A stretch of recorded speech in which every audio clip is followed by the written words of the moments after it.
1 week ago, Valentine's Day, creative writing teacher Stacy Lapel's class was playing music, writing love letters when the fire alarm went off. As students filed into the hallway, she heard gunfire. The killing had begun. I was about 2 feet away from my door. All of a sudden I heard gunshots in the stairwell, which is about 20 feet away from my room. And then kids were screaming and then running back towards me and towards the end of the hallway. So I just went in this very strange autopilot mode where I pivoted on my feet.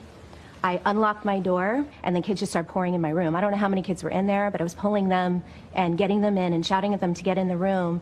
And then I suddenly saw the shooter about 20 feet from me, standing at the end of the hallway, actively shooting down the hallway, just a barrage of bullets. And I'm staring at him thinking, why is the police here?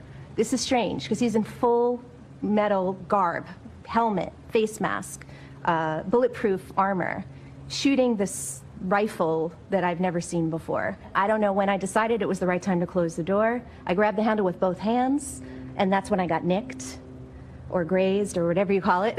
So a bullet hit your arm? Yes. As I'm closing my door, I'm shouting at my next door neighbor, Mr. Scott Beagle, to close his door.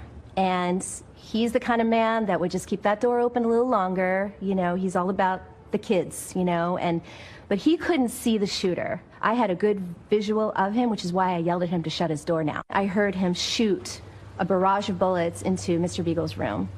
And then he came to my room and shot about 4 or 5 shots into my room, breaking the glass of my door. There's a rectangular piece of glass. And I heard him continuously shooting down the hallway.